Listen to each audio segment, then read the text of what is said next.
জাতিসংঘ সাধারণ অধিবেশনে যোগ দিতে নিউ ইয়র্কে ডক্টর মোহাম্মদ ইউনূস। তৌহিদ জয়শঙ্কর বৈঠকে সম্পর্ক এগিয়ে নিতে ঐক্যমত প্রকাশ। ১.৫ বছরের মধ্যে নির্বাচন আয়োজনে সরকারকে সব ধরনের সহায়তা করবে সেনাবাহিনী। রয়টার্সকে দেয়া সাক্ষাৎকারে জানালেন সেনাপ্রধান। এবং কক্সবাজারের চকরিয়ায় অস্ত্র উদ্ধার অভিযানকালে ডাকাতের গুলিতে সেনা কর্মকর্তার মৃত্যু, জড়িত সন্দেহে আটক ৩।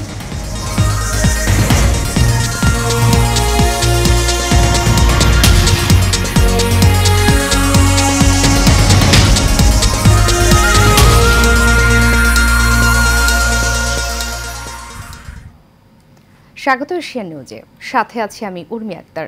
এতক্ষণ শুনছিলেন বিআরবি কেবল ইন্ডাস্ট্রিজ লিমিটেড সংবাদ শিরোনাম। এবারে চলে যাব পুরো খবরে।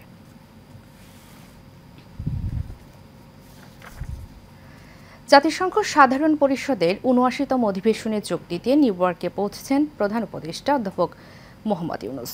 ছাত্র জনতার বিপ্লবের প্রেক্ষাপটে ৮ই আগস্ট বাংলাদেশের অন্তর্বর্তীকালীন সরকারের দায়িত্ব নেওয়ার পর এটি ইউনূসের প্রথম বিদেশ সফর। এ সফরে মার্কিন প্রেসিডেন্ট জো বাইডেনের সঙ্গে তার বৈঠক হবে। ২৭ সেপ্টেম্বর বাংলাদেশের নেতা হিসেবে তিনি সাধারণ পরিষদের অধিবেশনে যোগ দেবেন।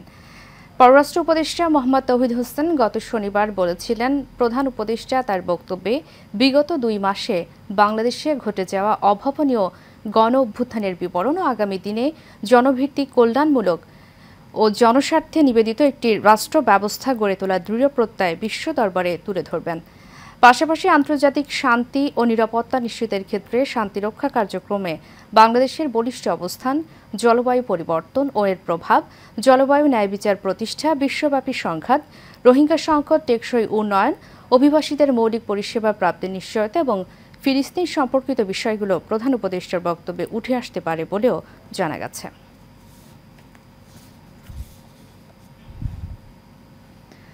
বাংলাদেশ ও ভারত পারস্পরিক স্বার্থ সংশ্লিষ্ট বিষয়ে সম্পর্ক এগিয়ে নিয়ে যাওয়ার উপর একমত হয়েছে। যুক্তরাষ্ট্রের নিউ ইয়র্কে জাতিসংঘ সাধারণ পরিষদের অধিবেশনের ফাঁকে অন্তর্বর্তী সরকারের পররাষ্ট্র উপদেষ্টা মোহাম্মদ তৌহিদ হোসেনের সঙ্গে ভারতের পররাষ্ট্রমন্ত্রী এস জয়শঙ্করের বৈঠক অনুষ্ঠিত হয়েছে। এই বৈঠকে দুই নিকট প্রতিবেশী দেশের মধ্যে এ বিষয়ে আলোচনা হয়েছে। আজ মঙ্গলবার সকালে বাংলাদেশের পররাষ্ট্র মন্ত্রণালয়ের সামাজিক যোগাযোগ মাধ্যম এক্সে এই তথ্য জানিয়েছে। নিউ ইয়র্কের স্থানীয় সময় অনুযায়ী সোমবার সন্ধ্যায় তৌহিদ হোসেনের সঙ্গে এস জয়শঙ্করের বৈঠকটি অনুষ্ঠিত হয়। পররাষ্ট্র মন্ত্রণালয়ের এক্সে বলা হয়েছে, বাংলাদেশের পররাষ্ট্র উপদেষ্টা তৌহিদ হোসেন জাতিসংঘ সাধারণ পরিষদের বৈঠকের ফাঁকে ভারতের পররাষ্ট্রমন্ত্রী এস জয়শঙ্করের সঙ্গে বৈঠক করেন। এ সময় তারা পারস্পরিক স্বার্থ সংশ্লিষ্ট বিষয় নিয়ে আলোচনা করেন।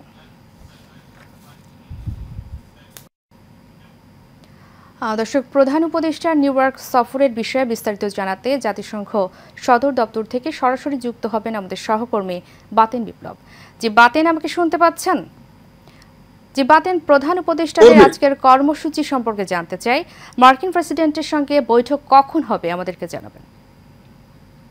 উর্মি, আপনি যেমনটি বলছিলেন যে আসলে প্রধান উপদেষ্টা, অন্তর্বর্তীকালীন সরকারের প্রধান উপদেষ্টা ডক্টর মোহাম্মদ ইউনূসের আগমন উপলক্ষে কিন্তু জাতিসংঘ সহ বিশ্ব নেতাদের একটি কৌতূহলের জায়গা ছিল। আপনি যেমনটি বলছেন যে ভারতের পররাষ্ট্রমন্ত্রীর সাথে বাংলাদেশের আসলে পররাষ্ট্র উপদেষ্টা তৌহিদ হোসেনের যে বৈঠকটি হয়েছে, এর মধ্য দিয়ে কিন্তু একটি সুখবর বাংলাদেশের জন্য এরই মধ্যে বয়ে গেছে। সেটি আপনারা জানেন যে নরেন্দ্র মোদীর সাথে প্রধান উপদেষ্টা ডক্টর মোহাম্মদ ইউনূসের বৈঠকের যে বিষয়টি, সেটি সময়ের ব্যবধানের কারণে কিন্তু হয়নি। এছাড়া কিন্তু বাংলাদেশ ভারত যে সুসম্পর্কের দিকে এগিয়ে যাচ্ছে সেটি কিন্তু বলাই যায়। এর পাশাপাশি আপনি যেমনটি বললেন যে আসলে জো বাইডেনের সাথে ডক্টর ইউনূসের যে দ্বিপাক্ষিক বৈঠকটি রয়েছে সেটির বিষয় আমি আপনাকে জানাবো। তবে তার আগে আমি জানিয়ে দিতে চাই আপনাকে যে আসলে বাংলাদেশের যে অন্তর্বর্তীকালীন সরকারের প্রধান উপদেষ্টা ডক্টর ইউনূস, তাকে নিয়ে জাতিসংঘে বিশ্ব নেতাদের যে একটি কৌতূহলের জায়গা, সেটি কিন্তু আমরা আমাদের যে বাংলাদেশের যে দূতাবাস রয়েছে সেখানে কিন্তু গণমাধ্যম কর্মীরা আমরা যোগাযোগ রাখার চেষ্টা করছি এবং তারা বলছেন যে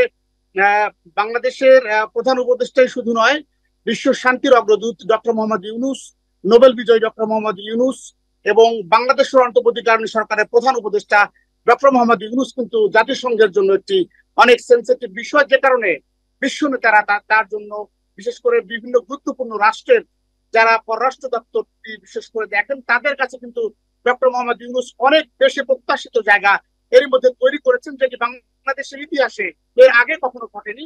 সেই ঘটনায় কিন্তু এবার আমরা ঘটতে দেখেছি একের পর এক কিন্তু বাইল্যাটারাল বৈঠকগুলো কিন্তু শিডিউল আমরা দেখেছি যে শুরু থেকে আজকে পর্যন্ত অনেকটাই বেড়ে গেছে, এবং যে কারণে কিন্তু এই শিডিউলের চাপে ডক্টর মোহাম্মদ ইউনূসের যে 4 দিনের সংক্ষিপ্ত সফর, সেই সফর কিন্তু এই সফরে সম্ভব হবে না বলে জানিয়েছেন আমাদের বাংলাদেশের দূতাবাস থেকে। যে কারণে কিন্তু বাইল্যাটারাল যে বৈঠকগুলো হওয়ার কথা ছিল সেগুলো কিন্তু কমিয়ে নিয়ে আসা হয়েছে, অর্থাৎ যেগুলো শিডিউলভুক্ত ছিল সেগুলোই কিন্তু তিনি করে যাবেন। এবং ডক্টর মোহাম্মদ ইউনূসের সাথে মার্কিন প্রেসিডেন্ট জো বাইডেনের যে বৈঠক রয়েছে সেটি আপনি জানেন যে আসলে একেবারে পরশুদিন, অর্থাৎ যেদিন জাতিসংঘে ভাষণ দেবেন 27 সেপ্টেম্বর বাংলাদেশি 17-18 কোটি বাংলাদেশিদের পক্ষে যে কণ্ঠ উচ্চকিত করবেন সেটি 27 সেপ্টেম্বর সকাল 10টা থেকে 11টার মধ্যে তিনি বক্তব্য রাখবেন। 15 থেকে 20 মিনিটের সেই বক্তব্য, অথবা বলা হচ্ছে যে সর্বোচ্চ 30 মিনিট তিনি বক্তব্য রাখবেন। তিনি চাইলে আরো বেশি বক্তব্য রাখতে পারবেন, কেননা যদিও তাকে 15 মিনিট, অর্থাৎ প্রতিটি রাষ্ট্রপ্রধানকে এখানে 15 মিনিটের সময় বেঁধে দেওয়া হয়, তবে ডক্টর ইউনূস যদি চান তিনি আরো বেশি বক্তব্য রাখতে পারবেন এই মঞ্চে, এই বিশ্ব মঞ্চে, বিশ্ব প্ল্যাটফর্মে। এবং আপনি যেমনটি বলছিলেন যে প্রত্যাশিত বিষয় যে আসলে জো বাইডেনের সাথে যে বৈঠকটি রয়েছে সেই বৈঠকের মধ্য দিয়ে বাংলাদেশের অভ্যন্তরীণ বিষয়, পাশাপাশি দুই দেশের মধ্যে যে বাইল্যাটারাল বিষয়গুলো রয়েছে সেই বিষয়গুলো গুরুত্ব পাবে। বিশেষ করে এখন বাংলাদেশে যে 24-এর গণ অভ্যুত্থান পরবর্তী ঘুরে দাঁড়ানো বাংলাদেশের দায়িত্ব কাঁধে নিয়ে ডক্টর মোহাম্মদ ইউনূসকে যে গুরুত্ব যুক্তরাষ্ট্র থেকে দেওয়া হচ্ছে, তাতে করে বাংলাদেশের সাথে যুক্তরাষ্ট্রের অতীতের সকল সম্পর্কের যে ভিত্তি সেটি আরো বেশি গতি পাবে বলে আশা করা হচ্ছে। এবং পররাষ্ট্র দপ্তর থেকে আমাদের জানানো হয়েছে, এবং বাংলাদেশের দূতাবাসে গণমাধ্যম কর্মীদের সাথে যে বৈঠকটি নিয়মিত হয় সেটি এবারে কিন্তু ওইভাবে প্রধান উপদেষ্টা কিন্তু গণমাধ্যম কর্মীদের সাথে বসার কোনো প্রক্রিয়া নেই। তবে পররাষ্ট্র উপদেষ্টা যিনি রয়েছেন তিনি গণমাধ্যম কর্মীদেরকে জানাবেন, আপডেট দেবেন, এবং গণমাধ্যম কর্মীরা তাদের সঙ্গে সেই বিশ্ব নেতাদের সাথে বাইরে বৈঠকগুলো আমরা নজর রাখার চেষ্টা করবো, এবং আপনাদের মধ্য দিয়ে বাংলাদেশের মূলত এবারের ৭৯তম সাধারণ অধিবেশনের আপডেট দেওয়ার চেষ্টা করবো, এবং দু দেশের সম্পর্কে পাশাপাশি বিশ্ব নেতাদের গুরুত্বপূর্ণ রাষ্ট্রের সাথে বাংলাদেশের সম্পর্কের বাঁক নিয়ে আমরা আপডেট আপনাদেরকে দিতে পারবো। উর্মিলা ছিল আমার কাছে যুক্তরাষ্ট্রের নিউ ইয়র্ক শহর থেকে জাতিসংঘ সদর দপ্তরের সামনে থেকে একটা ডক্টর মোহাম্মদ ইউনূসের এবারের সফরের সবশেষ খবর। এখন পর্যন্ত ডক্টর মোহাম্মদ ইউনূসের আমরা যদি জানি যে গ্র্যান্ড হায়াত যে হোটেলটি রয়েছে 5 তারকা মানের হোটেল, সেখানে তিনি অবস্থান করছেন ম্যানহাটনে। উর্মিলা, বাতেন, অসংখ্য ধন্যবাদ আপনাকে আমাদের সাথে যুক্ত হওয়ার জন্য। দর্শক, জাতিসংঘের সদর দপ্তর থেকে প্রধান উপদেষ্টার নিউ ইয়র্ক সফর নিয়ে বিস্তারিত জানাচ্ছিলেন আমাদের সহকর্মী বাতেন বিপ্লব। চলে যাচ্ছি পরবর্তী প্রসঙ্গে। যা কিছুই ঘটুক না কেন গুরুত্বপূর্ণ সংস্কার সম্পূর্ণ করে আগামী 18 মাসের মধ্যে যেন নির্বাচন হতে পারে সেজন্য সরকারকে সব ধরনের সহায়তা করার প্রতিশ্রুতি দিয়েছেন বাংলাদেশের সেনাপ্রধান জেনারেল ওয়াকারুজ্জামান। সোমবার বার্তা সংস্থা রয়টার্সকে দেওয়া সাক্ষাৎকারে জানান এমনটি। এ সময় সামরিক বাহিনীকে রাজনৈতিক প্রভাব থেকে মুক্ত করার ইচ্ছার কথা জানান বাংলাদেশের সেনাপ্রধান। মিতুর রিপোর্ট। ছাত্র জনতার ব্যাপক বিক্ষোভের মুখে বাংলাদেশের প্রধানমন্ত্রী পদ থেকে ক্ষমতাচ্যুত হয়ে গত আগস্ট মাসের শুরুতে ভারতে আশ্রয় নেন শেখ হাসিনা।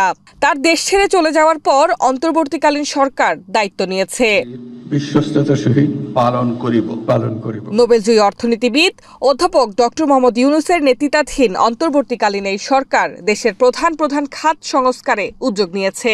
এমন অবস্থায় প্রধান উপদেষ্টা ডক্টর ইউনূসের এই সরকারের প্রতি দৃঢ় সমর্থন ব্যক্ত করেছেন বাংলাদেশের সেনাপ্রধান জেনারেল ওয়াকারুজ্জামান। সেনাপ্রধান হিসাবে আমার প্রধান দায়িত্ব হচ্ছে। আন্তর্জাতিক বার্তা সংস্থা রয়টার্সকে দেওয়া এক সাক্ষাৎকারে সেনাপ্রধান আরো জানান, আগামী 1.5 বছরের মধ্যে দেশে গণতন্ত্রের উত্তরণ হতে হবে।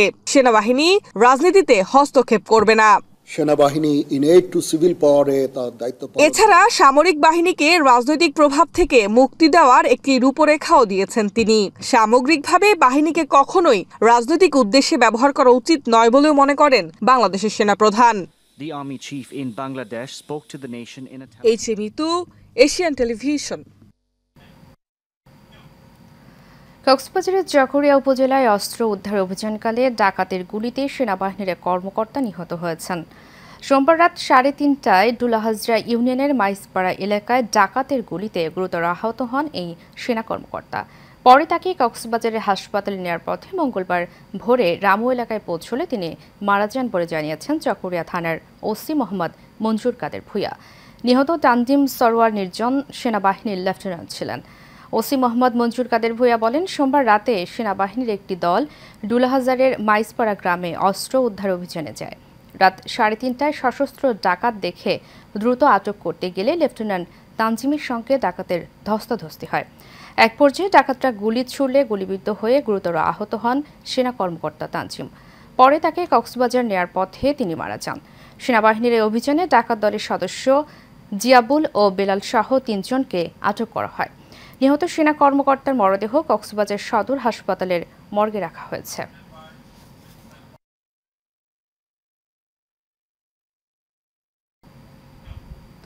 দর্শক, এ বিষয়ে আরও খবর জানাতে কক্সবাজার থেকে যুক্ত হচ্ছেন আমাদের সহকর্মী মোহাম্মদ শফিক। যে শফিক, আমাকে শুনতে পাচ্ছেন? যে শফিক, সেনা কর্মকর্তার মরদেহ কোথায় রয়েছে, এ বিষয়ে কোনো মামলা হয়েছে কিনা আমাদেরকে জানাবেন। হ্যাঁ, যে গতকাল রাতে কক্সবাজারের চকরিয়া ধুলাজারা যে মাইজপাড়া রয়েছে সেখানে সেনাবাহিনীর অভিযান চলাকাল লেফটেন্যান্ট কর্নেল তানজিম সরোয়ার কিন্তু ডাকাতগুলো চুরির আগে কিন্তু নিহত হয়েছে। আমরা সেই খবরটা যে আইএসপিআর যে তথ্য অনুযায়ী আমরা পেয়েছি এবং আইএসপিআর যে তথ্য রয়েছে গতকাল রাত 3টার দিকে ওই মাইজপাড়া এলাকায় সেখানে ডাকাতি খবর হয়ে দ্রুত কক্সবাজার চকরিয়া সেনাবাহিনীর একটি টিম ঘটনাস্থলে পৌঁছে এবং সেখানে গিয়ে দেখে 7 থেকে 8 জনের একটি ডাকাত দল এই যে সেনাবাহিনীর উপস্থিতি টের পেয়ে তারা কিন্তু পালাতে শুরু করে। পরে নিহত এই যে লেফটেন্যান্ট তানজিম তাদেরকে তাড়া করলে এক পর্যায়ে তাকে কিন্তু প্রায় পরপর 3টা ছুরির আঘাত করে বলার মধ্যে ওই সময় তার ঘটনাস্থলে তার প্রচুর রক্তক্ষরণ হয় এবং সেখান থেকে তারা দ্রুত কক্সবাজারের চকরিয়া মেমোরিয়াল খ্রিস্টান হাসপাতালে নিয়ে যায় এবং সেখানে কর্তব্যরত চিকিৎসা তিনি মৃত বলে ঘোষণা করেন এবং এরপরে তানজিমকে কক্সবাজারের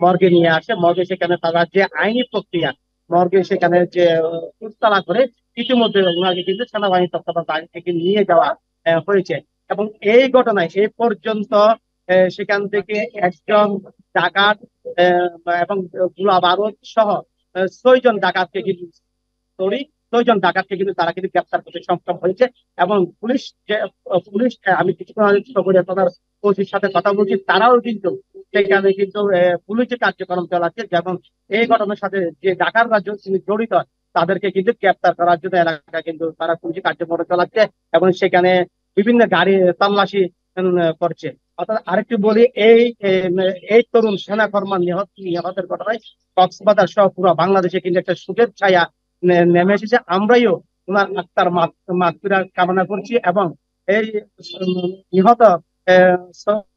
নিহত তানজিম সরোয়ার টাঙ্গাইল জেলার সম্ভ্রান্ত পরিবারের ছেলে এবং তিনি পাবনা ক্যাডেট কলেজের 34তম ব্যাচের ক্যাডেট ছিলেন। তো আমরা শফিক, অসংখ্য ধন্যবাদ আপনাকে আমাদের সাথে যুক্ত হওয়ার জন্য। দর্শক, কক্সবাজার থেকে সেনা কর্মকর্তার মৃত্যুর খবর নিয়ে আমাদের সাথে যুক্ত ছিলেন আমাদের সহকর্মী শফিক।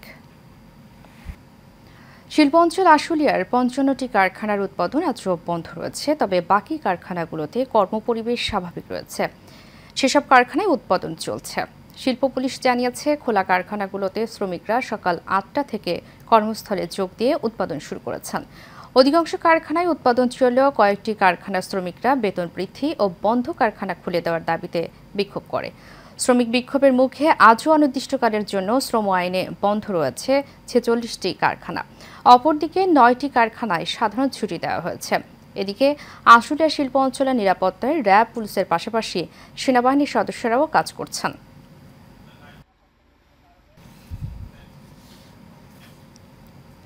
দর্শক, এই বিষয়ে আরও খবর জানাতে আশুলিয়া থেকে আমাদের সাথে সরাসরি যুক্ত হচ্ছেন সহকর্মী দেওয়ান ইমন।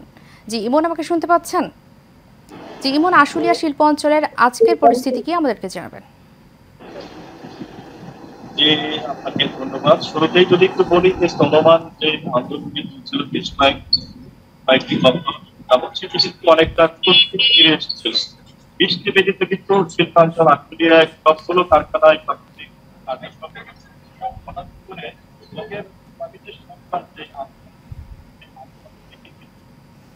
কারখানার আইন শৃঙ্খলা বাহিনী থেকে তারা নিরাপত্তা সেই প্রেক্ষিতে কিন্তু কারখানা যেন কোন ধরনের অপ্রীতিকর ঘটনা না ঘটে সে তার প্রেক্ষিতে 52টি কারখানা আগে 20টি মিলে 52টি কারখানা বন্ধ রয়েছে। নতুন করে আজকে আরো 3টি কারখানা তাদের নিরাপত্তার স্বার্থে বন্ধ রেখেছে কারখানা। আমরা এই মুহূর্তে রয়েছি আমি গার্মেন্টসের সামনে গতকালকে কারখানা শাখা কারখানা সেই কারখানা কিন্তু তারা গতকালকে বন্ধ ঘোষণা করে। এর সাথে সাথে অন্যান্য যে কারখানাগুলো রয়েছে সেগুলো রয়েছে এবং এই অঞ্চলে আজকে আমরা যেটা দেখছি সকাল থেকে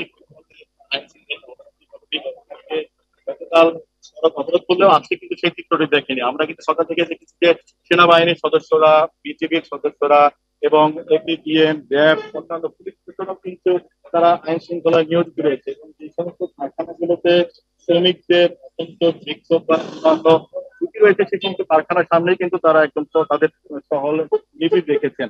আমরা কিছুক্ষণ আগে কথা বলেছিলাম শিল্প পুলিশের যিনি পুলিশ সুপার রয়েছেন তার সঙ্গে, তিনি যেমনটি জানিয়েছেন যে আজকে মোট 46টি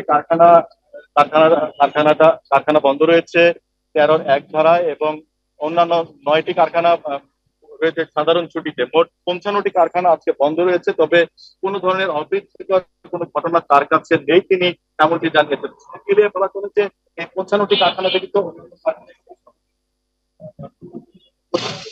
আইন শৃঙ্খলা বাহিনীর সকলে প্রচেষ্টা রয়েছে তারা যেন কোন ধরনের বিশৃঙ্খলা না ঘটে শিল্পাঞ্চলে। এই ছিল আমার কাছে থেকে। জি মন, অসংখ্য ধন্যবাদ আপনাকে আমাদের সাথে যুক্ত হওয়ার জন্য। দর্শক, আসলে শিল্প অঞ্চলের খবর নিয়ে আমাদের সাথে যুক্ত ছিলেন আমাদের সহকর্মী ইমন। চলে যাচ্ছে পরবর্তী প্রসঙ্গে।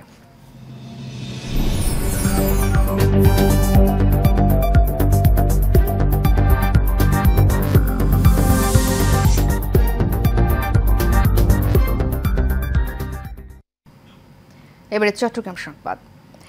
কক্সবাজার যৌথ বাহিনীর অভিযানে গ্রেফতার ইউনিয়ন পরিষদের চেয়ারম্যান মোহাম্মদ আবদুল্লাহকে থানা থেকে ছিনিয়ে নেওয়ার চেষ্টা করা হয়েছে। কক্সবাজার সদর মডেল থানার কম্পাউন্ডারে এই ঘটনা ঘটে। এ সময় পুলিশ এবং সন্ত্রাসীদের মধ্যে ধাওয়া পাল্টা ধাওয়া হয়। কক্সবাজার সদর মডেল থানার ভারপ্রাপ্ত কর্মকর্তা ফয়জুল আজিম বলেন, কক্সবাজারে বৈষম্য বিরোধী ছাত্র আন্দোলনে গুলিবিদ্ধ হয়ে যারা মারা যান আহসান হাবিব নামে এক তরুণ। এ ব্যাপারে তার পরিবারের পক্ষ থেকে দায়ের করা মামলার তদন্তে আবদুল্লাহকে গ্রেফতার করা হয়। কক্সবাজারের পুলিশ সুপার মোহাম্মদ রহমতুল্লাহ বলেন, এ ঘটনায় জড়িতদের আইনের আওতায় আনা হবে।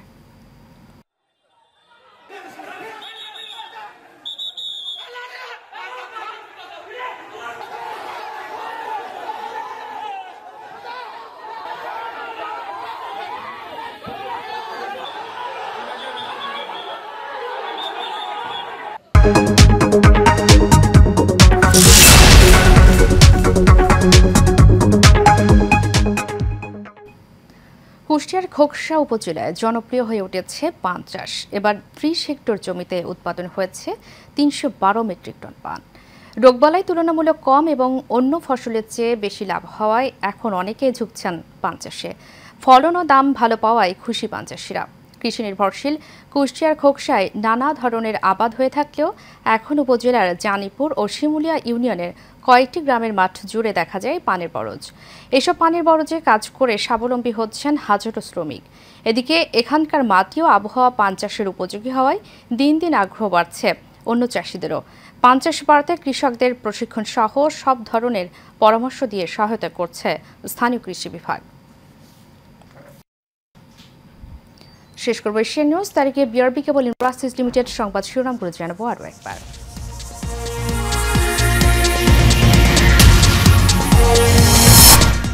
জাতিসংঘের সাধারণ অধিবেশনে যোগ দিতে নিউ ইয়র্কে ডক্টর মোহাম্মদ ইউনুস, তৌহিদ জয়শঙ্কর বৈঠক, সম্পর্ক এগিয়ে নিতে ঐক্যমত প্রকাশ। 1.5 বছরের মধ্যে নির্বাচন আয়োজনে সরকারকে সব ধরনের সহায়তা করবে সেনাবাহিনী, রয়টার্সকে দেয়া সাক্ষাৎকারে জানালেন সেনাপ্রধান। এবং কক্সবাজারের চাকুরে অস্ত্র উদ্ধার অভিযানকালে ডাকাতের গুলিতে সেনা কর্মকর্তার মৃত্যু, জড়িত সন্দেহে আটক ৩।